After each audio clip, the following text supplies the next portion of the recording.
স্বাগত ডিবিসি সংবাদে। আপনাদের সাথে আছি আমি জান্নাত সাথী। এবার জানাবো খবরের বিস্তারিত। মাগুরায় শিশু আসিয়া ধর্ষণ ও হত্যা মামলার রায় আজ। এরই মধ্যে আসামিদের নেওয়া হয়েছে আদালতে। আলোচিত এই মামলার বিচার কাজ অল্প সময়ের মধ্যে শেষ করে রায় দিতে যাচ্ছে আদালত। রায়ে প্রধান অভিযুক্ত হিটু শেখ সহ 4 আসামি সর্বোচ্চ শাস্তি পাবে এমন প্রত্যাশায় বাদীপক্ষের আইনজীবী ও স্বজনরা। সকাল 8:30টায় কড়া নিরাপত্তার মধ্য দিয়ে মামলার 4 আসামি শিশুটির বোনের শ্বশুর হিটু শেখ, শাশুড়ি ও বোনের স্বামী ও ভাসুরকে আদালতে আনা হয়। সকাল 10টায় তাদের নারী ও শিশু নির্যাতন দমন ট্রাইব্যুনালের বিচারক এম জাহিদ হাসানের আদালতে নেয়ার কথা রয়েছে।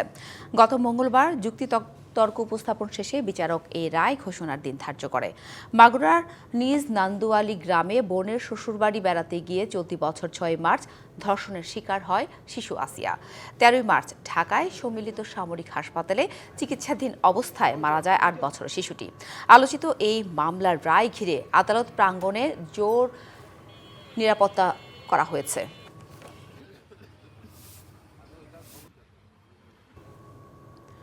মাগুরায় শিশু আসিয়ার ধর্ষণ ও হত্যা মামলার রায় হবে আজ। এই মুহূর্তে আদালত প্রাঙ্গণে আছেন আমাদের সহকর্মী ফয়সাল পারভেজ। তার কাছ থেকে জানবো বিস্তারিত। ফয়সাল, আলোচিত এই মামলার বিচার কাজ অল্প সময়ের মধ্যে শেষ করে রায় দিতে যাচ্ছে আদালত। কখন নাগাদ রায় হতে পারে, আর এই রায়কে কেন্দ্র করে আদালতের নিরাপত্তা ব্যবস্থায় বা কেমন দেখছেন, সব মিলে জানাবেন। জান্নাত সাথী, আপনাকে আমি জানিয়ে রাখি যে আমি যেখানে আছি এটা মাগুরা চিফ জুডিশিয়াল ম্যাজিস্ট্রেট আদালত ভবনের সামনে। ঠিক বরাবরই আমরা এই মামলায় দেখেছি যে এই মামলায় যখনই আদালত প্রাঙ্গণে আসা হয় আসামিদের একটা পিক আপ ভ্যানে এবং পুলিশ, স্থানীয় পুলিশ কিন্তু সেই গার্ড দিয়ে তাদের এখানে আনা হয় এবং যতদূর আমরা জানি যে তাদেরকে আসামিদের যে 4 আসামি রয়েছে এই মামলা তাদেরকে ঝিনেদা থেকে কারাগার থেকে মাগুরায় আনা হয়। ঠিক 8:30টার দিকে আসামিদের কিন্তু এই চিফ জুডিশিয়াল ম্যাজিস্ট্রেট ভবন আদালতে আনা হয়েছে।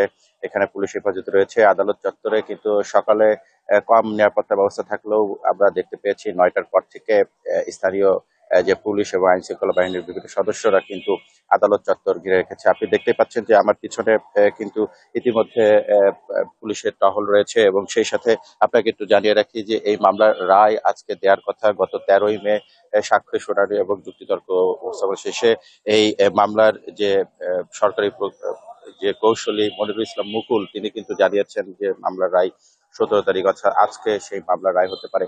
আপনাকে একটু জানিয়ে রাখি যে মামলা মূলত আদালত এর পাশে চিফ জুডিশিয়াল ম্যাজিস্ট্রেট আদালতের পাশে যে ভবন রয়েছে দায়রা জজ আদালত, সেখানে নারী ও শিশু নির্যাতন দমন যে ট্রাইব্যুনাল রয়েছে সেই ট্রাইব্যুনাল এম এ জাহিদ হাসানের যে আদালতে কিন্তু এই মামলাটি চলছে। অর্থাৎ এই ভবন থেকে কিন্তু আসামিদের পাশে আমার বাম দিকে যে ভবন রয়েছে সেই ভবনে কিন্তু আসামিদের নেওয়া হয় প্রতিনিয়ত। আমরা এর আগে দেখেছি সকাল 10টায়, ঠিক সকাল 10টার পরে নেওয়ার পরে আনুমানিক আমরা ধারণা করছি এবং যতদূর জানতে পেরেছি আদালত সূত্রে যে 10:30 11টার ভিতরে মামলার রায় কিন্তু ঘোষণা হতে পারে। আপনাকে একটু জানিয়ে রাখি যে মামলাটি কিন্তু হয় মাগুরা সদর থানায় এবং এই শিশু আসিয়ার মা বাদী হয়ে মামলাটি করে এবং গত 8ই মার্চ কিন্তু এই মামলাটি হয় এবং আমরা দেখেছি যে 13 তারিখে শিশুটি যখন সামরিক হসপিটালে মারা যায় তারপরে কিন্তু মামলাটি গড়ায় এবং প্রায় 1 মাস পরে অর্থাৎ 13ই মে কিন্তু অভিযোগ গঠন করা হয়।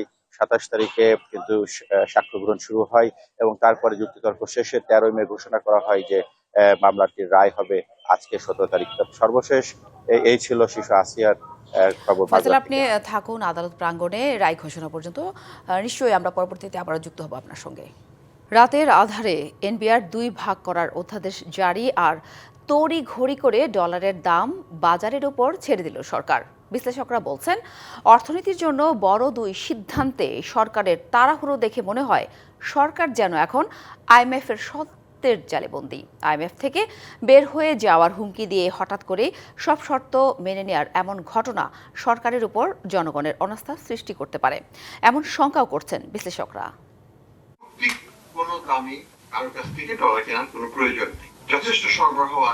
কদিন আগেও বাংলাদেশ ব্যাংকের গভর্নর হুঁশিয়ারি দেন প্রয়োজনে আইএমএফ এর ঋণ নেবেন না, তবুও ডলারকে এখনই বাজারের ওপর ছাড়বেন না।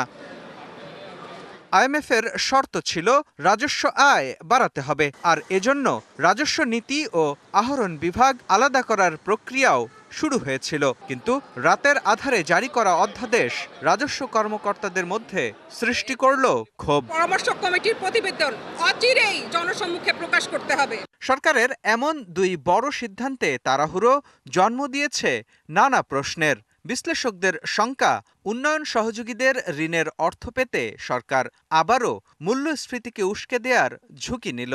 বাজার ব্যবস্থাপনার উপর ছেড়ে দিতে হবে সে বিষয়ে মনে হয় খুব বেশি দ্বিরুক্তি করার কিন্তু অবকাশ নেই। প্রশ্নটা হচ্ছে এই মুহূর্তে সেটি নেওয়াটা যৌক্তিক কিনা। অত্যন্ত কঠোর হাতে কিন্তু বাজার ব্যবস্থাপনাটাকে দেখতে হবে, তা না হলে কিন্তু অনেকেই সুবিধাভোগীরা কিন্তু কৃত্রিমভাবে বাজারে কিন্তু জিনিসপত্রের দাম বাড়িয়ে দিতে পারে। সরকারের দায়িত্বশীলদের আইএমএফ থেকে বেরিয়ে আসার হুমকি, আবার ঋণের অর্থ পেতে তাড়াহুড়ো করে আপোষ। জনমনে প্রশ্ন জাগছে, তাহলে কি দেশের নীতি নির্ধারণে আইএমএফ এর কাছেই আত্মসমর্পণ করল অন্তর্বর্তী সরকার? নিজে প্রেসক্রিপশন নিজে তৈরি করে ব্যবস্থা না নিয়ে অন্যের প্রেসক্রিপশন অনুযায়ী কাজ করা মানে কিন্তু হচ্ছে যে প্রক্ষান্তরে আমরা তাদের কথা মতো চলতে এক ধরনের বাধ্য হয়ে যাচ্ছি। আমার নীতি গ্রহণের ক্ষেত্রে আমার যে স্বাধীনতা, সেই জায়গাটা সংকুচিত হয়ে যাচ্ছে। বিশ্লেষকরা বলছেন, নীতি প্রণয়নের ক্ষেত্রে অন্তর্বর্তী সরকারের উচিত এর যৌক্তিকতা জনগণের কাছে তুলে ধরা। রিফর্মের আরেকটা পার্ট কিন্তু এফেক্টিভ কমিউনিকেশন। এই সরকার তারা অনেক রিফর্মে হাত দিবে বলেছেন, তো সেই রিফর্মগুলো যখন উদ্যোগ নিবে তখন আসলে সরকার সেই রিফর্ম শেষ পর্যন্ত গিয়ে কোন দিকে নিবে, এই ধরনের হঠাৎ কমপ্লিট পজিশন চেঞ্জ, সেটার কারণে মানুষের মনে ভবিষ্যতে সংশয় থাকতে পারে যে রিফর্মটা আসলে হবে নাকি, কোন দিকে যাবে। অস্পষ্টতা দূর না করলে সংস্কার প্রশ্নে অন্তর্বর্তী সরকারের প্রতি মানুষের আস্থা কমবে, এমন শঙ্কার কথাও বলছেন বিশ্লেষকরা। Mustafa Mahbub, DBC news, Dhaka. Engineer Ishraque হোসেনকে মেয়র হিসেবে শপথ পড়ানোর দাবি নিয়ে তৃতীয় দিনের মতো অবস্থান কর্মসূচি করছে ঢাকা দক্ষিণ সিটি কর্পোরেশনের ভোটাররা। এরপর প্রেসক্লাব হয়ে সচিবালয় অভিমুখে যাত্রা করবেন আন্দোলনকারীরা। এ বিষয়ে বিস্তারিত জানাতে সরাসরি যুক্ত হয়েছেন সহকর্মী হাসিব পান্থ। কথা বলবো তার সাথে। হাসিব, আজকের গণঅবস্থান কর্মসূচিতে কারা কারা অংশ নিয়েছেন, সচিবালয় অভিমুখে যাত্রা কয়টা নাগাদ শুরু হবে, সব মিলিয়ে কি তথ্য আছে জানাবেন? সাথী ধন্যবাদ। আমি এই মুহূর্তে অবস্থান করছি নগর ভবন, অর্থাৎ ঢাকা দক্ষিণ সিটি কর্পোরেশনের নগর ভবনে। আপনাদের আজ বিগত কয়েকদিনে কিন্তু দেখাচ্ছিলাম ইঞ্জিনিয়ার ইশরাক হোসেনকে মেয়র হিসেবে শপথ করানোর দাবিতে ঢাকা দক্ষিণ সিটি কর্পোরেশনের নগরবাসী যারা রয়েছেন তারা কিন্তু লাগাতার কর্মসূচি পালন করছেন। ঠিক যেমনটি গত বৃহস্পতিবার কিন্তু তারা গণ অবস্থান কর্মসূচি করেছিলেন এবং ঘোষণা দিয়েছিলেন আজ শনিবার সকাল 10টা থেকে কিন্তু তারা প্রথমে 9টাতে গণ অবস্থান করবেন নগর ভবনে, পরবর্তীতে সকল ঢাকা নগরবাসী যারা রয়েছেন এবং তারা এসে 10টা থেকে কিন্তু তারা সচিবালয় অভিমুখে প্রেস ক্লাব হয়ে সচিবালয় পর্যন্ত তারা বিক্ষোভ সমাবেশ করবেন। এই ধারাবাহিকতায় কিন্তু আজ সকাল থেকেই একে একে লোক জড়ো হচ্ছে এবং তারা প্রস্তুতি নিচ্ছে সেই নগর ভবনে তাদের মিছিল করছে, মিটিং করছে। আমি যদি আরেকটু বলি, নগরবাসীর পাশাপাশি কিন্তু বিএনপির যে স্থানীয় নেতৃত্ববৃন্দ রয়েছে তারাও কিন্তু এখানে আসলে অংশ নিয়েছে এবং যুক্ত হয়েছে। আমি একটু যদি সরাসরি কথা বলি যে যারা এসেছে এখানে নেতৃত্ববৃন্দ, আসলে আজকে আপনাদের কর্মসূচি কেমন হতে যাচ্ছে? আজকে আমাদের কর্মসূচি গত দুটা দিন আমরা যে আন্দোলন সংগ্রামে করেছি, অবস্থান কর্মসূচি করেছি, আমরা আশা করেছিলাম যে উপদেষ্টা আসিফ মানে আজকে আমরা যেহেতু দেখতেছি ওনারা শপথ নিয়ে টালবাহানা করতেছে, সেহেতু আজকে আমরা এখানে অবস্থান কর্মসূচি নিয়েছি। আজকে এখান থেকে আমরা প্রেস ক্লাবের উদ্দেশ্যে বিক্ষোভ কর্মসূচি নিয়ে মিছিল নিয়ে যাব এবং সেখান থেকে মিছিল সহকারে সচিবের উদ্দেশ্যে যাব এবং উপদেষ্টার পদত্যাগ দাবি করছি অবিলম্বে, কারণ ওনার যে তালবাহানা চলছে এতে আমরা হতাশ যে একটা ন্যায্য দাবিকে উনি যেভাবে উড়িয়ে দিচ্ছেন, এটা ফ্যাসিস্ট সরকারের আমলে যেটা হয়েছে উনি সেই আচরণটি ধারণ করেছে। কথা বলছিলাম স্থানীয় বিএনপি নেতৃত্ববৃন্দ যারা ছিলেন তাদের একজনের সঙ্গে। এছাড়াও নগরবাসী কিন্তু এখানে এসেছেন এবং এসে তারা বিক্ষোভ কর্মসূচি করছেন এবং গত দুদিন আইনশৃঙ্খলা রক্ষাকারী বাহিনী না দেখা গেলেও আজকে কিন্তু আইনশৃঙ্খলা রক্ষাকারী বাহিনী, এপিবিএন, পুলিশ সমস্ত সদস্যদেরকে কিন্তু দেখা যাচ্ছে। সাথে সর্বশেষ জানাচ্ছিলাম নগর ভবন থেকে। হাসিব থাকুন, আন্দোলনের আরো খবর জানবো পরবর্তীতে নিশ্চয়ই আপনার সঙ্গে যুক্ত হয়ে। ধন্যবাদ। অন্তর্বর্তী সরকারের ৯ মাসে রাজধানী যেন পরিণত হয়েছে আন্দোলনের নগরে। ছুটির দিন, কর্মদিবস, কোনো বাছ বিচার নেই। প্রায় প্রতিদিনই একাধিক আন্দোলন, সড়ক অবরোধ ও বিক্ষোভ হচ্ছে। যানজটের এই নগরে নিত্য আন্দোলনের কারণে হয়ে উঠছে আরও বিভীষিকাময়।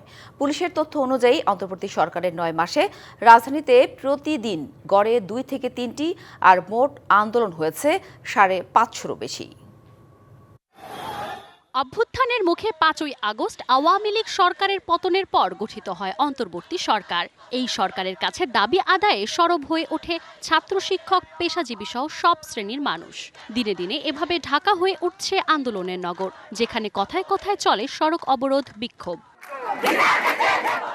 আন্দোলনের প্রধান পয়েন্ট হয়ে উঠেছে শাহবাগ মোড়। এছাড়া টিএসসি, কাকরাইল, প্রধান উপদেষ্টার বাসভবন, যমুনার আশেপাশের এলাকা, মহাখালী রেলগেট অবস্থান কর্মসূচি ও বিক্ষোভের কেন্দ্রবিন্দু। বাদ নেই জাতীয় প্রেস ক্লাবের সামনে তোপখানা সড়ক এবং সচিবালয় গেট প্রাঙ্গণ। বোনাস হিসেবে ঢাকা ও সিটি কলেজের সংঘর্ষ তো আছেই। এছাড়া প্রায় পুরো নগর জুড়ে কোথাও না কোথাও প্রতিদিনই হচ্ছে নানা আন্দোলন। এর ফলে মূল সড়ক ছাপিয়ে তীব্র যানজট ছড়িয়ে পড়ছে অলিতে গলিতেও। অধিকার আদায়ের দাবিতে গড়ে ওঠা আন্দোলনে প্রতিদিন ভুলুণ্ঠিত হচ্ছে আরও হাজারো মানুষের অধিকার।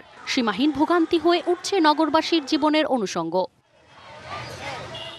পচনশীল দ্রব্য ফুল। দিনের পর দিন শাহবাগের সড়ক অবরোধে ফুল নষ্ট হয়ে ক্ষতির মুখে ব্যবসায়ীরা, বিপাকে ক্ষুদ্র দোকানিও। আন্দোলনের কারণে আসলে আমরা অনেক ক্ষতিগ্রস্ত। শাহবাগ ছেড়ে মনে হয় পালাইতে পারলে বেশ বাঁচি আমরা। এই ফুলটা আমাদের যে আজকে বাঁচতেছি শেষ, আমাদের সারা নষ্ট হয়ে গেছে। ৯ মাসে আমাদের বহু টাকা লস হয়ে গেছে। আমরা তো অবশ্যই আতঙ্কে থাকি, কোন সময় মারামারি হয়। প্রায় প্রতিদিনের আন্দোলনে দুর্বিষহ হয়ে পড়ছে খেটে খাওয়া মানুষের জীবন।